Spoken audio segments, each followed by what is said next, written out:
We'll check out if there's any activity in the local Pueblo today, the local town square. Hola amigos, ¿qué tal? Stuart here from Spain Speaks with an update video today. We'll have a bit of a chat about what's been going on here in Spain over the last week or so while I go for a walk with my dog Mia today. So let's go. Now, as you can see, the sun peeking its head over that hill there, over the top of the caravans. It's going to be a beautiful 18 degrees Celsius today, a little bit chilly at night, down to around 5 or 6 degrees Celsius, but the forecast also for this week, very, very good, in the low 20s, 21, 22 degrees Celsius, I think, almost every day of the week. So fantastic weather. And to be honest, I'm happy that the weather's getting better because my exercise campaign for 2023 has begun. I've started riding my bike, and I would like some decent weather to ride my bike.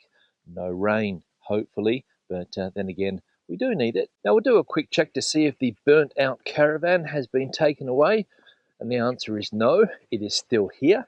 But as we can see, there's a few gaps because it's a long weekend here in Madrid, at least this weekend, and a few people have taken the caravan. As we can see, one caravan gone here, two caravans gone from here, but this person, unfortunately, not able to enjoy his or her caravan because, as we can see here, completely burnt out. And I don't know if it's the owner's responsibility to remove that caravan or whether the local council has the responsibility to remove that caravan, but it's been sitting there now for about 2 months. Now, as I said, out and about with my little dog Mia today, and interestingly enough, that's something that I'm going to talk about now, the new animal welfare law here in Spain, which affects creatures like little Mia, or rather it affects people like me and other dog owners because some of the laws to owning a dog have changed, some of the responsibilities and things that we have to do. Now, the law in question is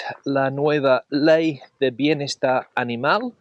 Bienestar means welfare in English, and ley, law, so it's an animal welfare law, and it's the work of art of one of the ministers here in Spain from the Podemos group. A little bit radical is the Podemos group, and this law has been controversial because of some of the changes and some of the things mentioned in this new law. And as I said, if you own a dog or are thinking about owning a dog here in Spain, there are some changes that will affect you with this new law. So let's go through some of those. Now, the first thing I will say is that a lot of the new laws in this animal welfare law are there to protect animals that have been badly treated or mistreated over the years. And the idea is to put harsher penalties or harsher sanctions for people that do abuse animals. And I think in general, that's a good thing, right? Because let's be honest, over the years, there have been some horrible cases of animal mistreatment in this country. Now, I know it's not unique to Spain, but some of the things that I have seen here were really, really shocking. For example, when animals are abandoned or basically left to die, tied up on a farm somewhere in rural Spain. And the idea, as I said, is to stop that happening. Now, we'll go through some of the main points of this new law, and one of the main points relates to cats, and all cat owners in Spain will need to have their cat sterilized within the first 6 months of its life. And this, of course, is to stop cats that are abandoned, unsterilized cats that have been abandoned by their owners from going into a cat colony and reproducing at the rate of knots, which is what normally happens.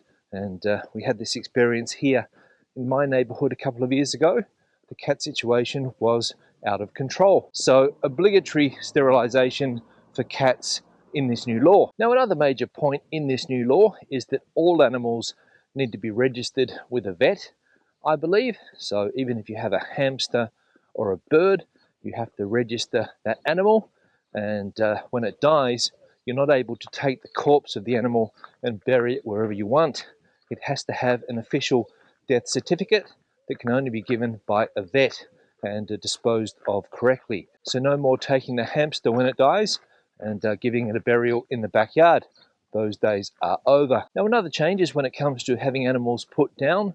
You can't have an animal put down now in Spain unless there's a very good reason to do so and you get the okay of an official vet. that is also another change, because I think before, people, if they thought the dog was too old, they could put it down, even though it might not have had health issues. But now that has changed. Another characteristic of this new law is that animals can no longer be used to make money. I remember when I first came to Spain, there would be these travelling bands, and they would sort of play music out the front of your house, and they would sometimes have a goat that would do tricks, but now that is illegal. No more goats doing tricks for these musical groups. It sounds strange, but believe me, it did happen 20 years ago in this country. But the irony here is that when it comes to bulls, there has been no changes. No changes when it comes to bullfighting, but I'll speak a little bit more about that in a couple of minutes' time. Another change is that pet stores are no longer able to sell animals like dogs and cats in those pet stores.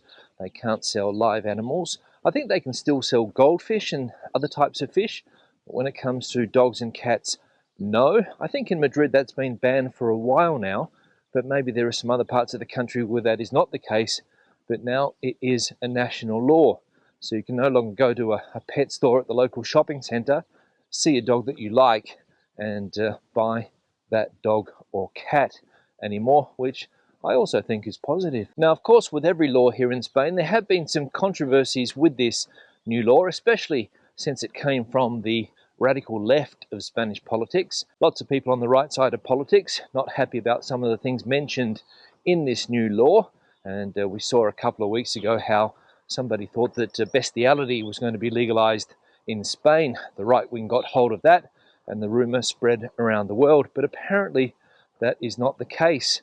And also when it comes to other things like killing animals, for example, if you have a rat in your home and you kill it, there were rumors that that was going to be illegal, that you could go to jail for that, but apparently that is also a hoax. So if a mouse or a rat gets into your home and you set a trap and kill it, it is not against the law, even though some newspapers have said that that was going to be the case. So as I said, a hoax. Now, when it comes to dogs, as I said before, there are some important changes. For example, all dog owners here in Spain are now obliged to have insurance for their dog.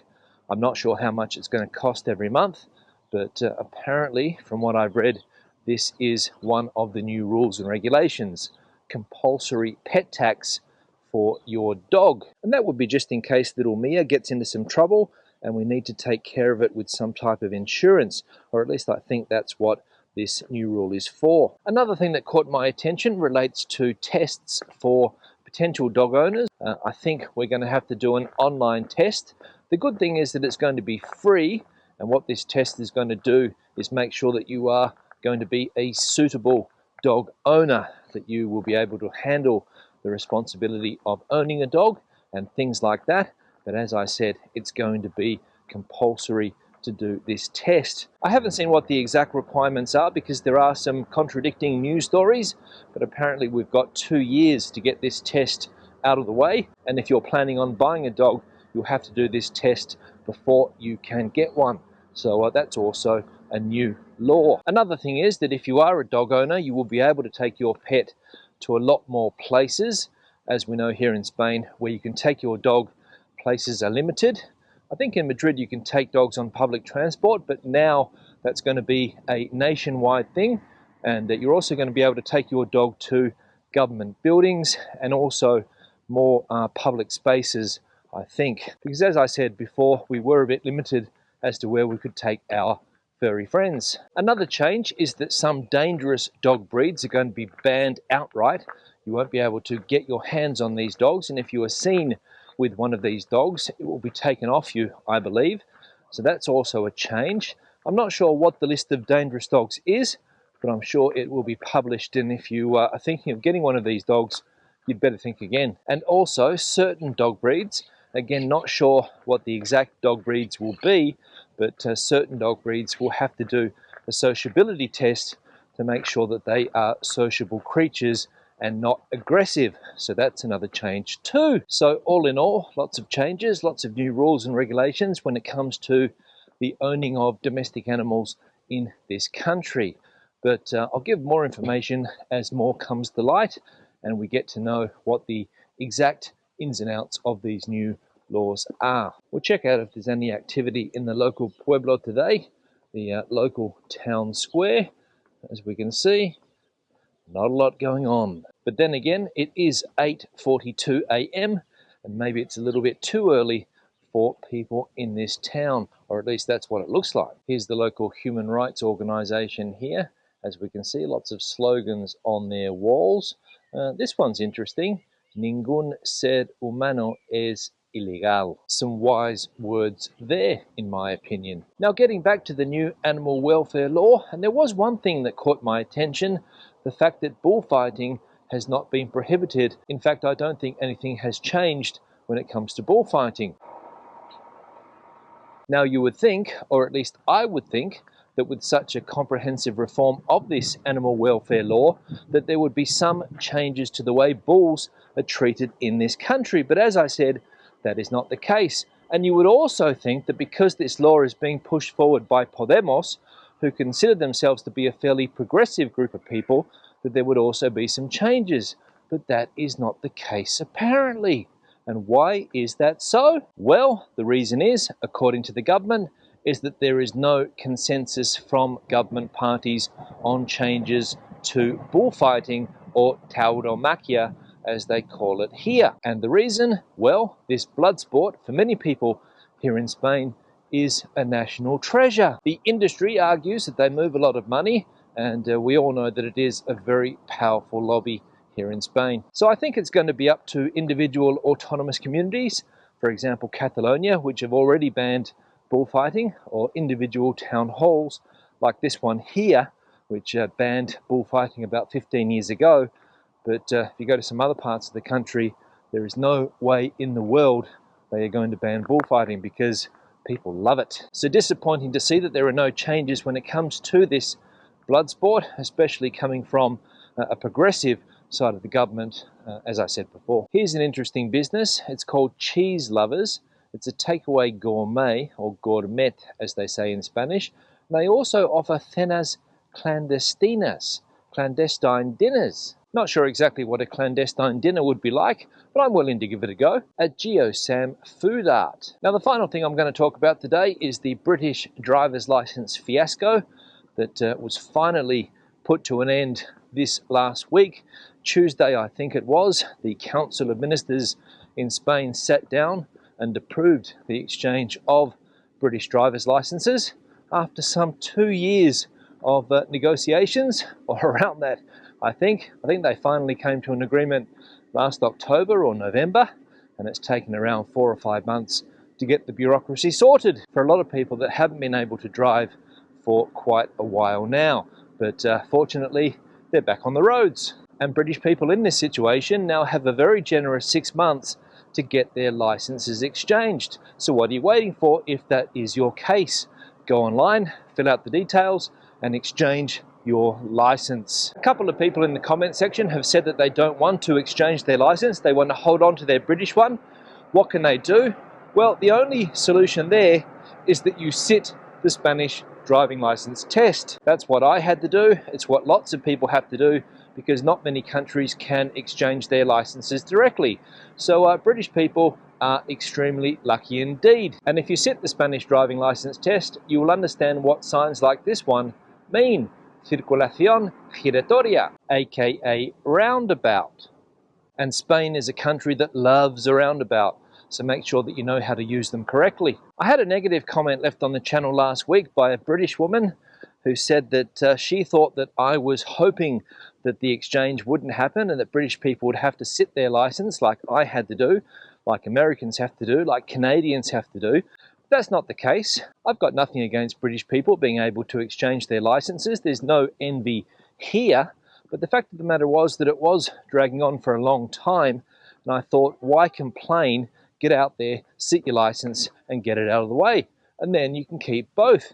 But a lot of people chose not to do that. Whether the language aspect was too difficult, whether it was just too difficult in general to do that side of the process, don't know. I think some people did, but I think the majority of people were waiting for the easy way out, which was the exchange. And let's be honest, the Spanish driving test is not difficult. You only have to see how many people drive in this country to realize that basically anyone can get it.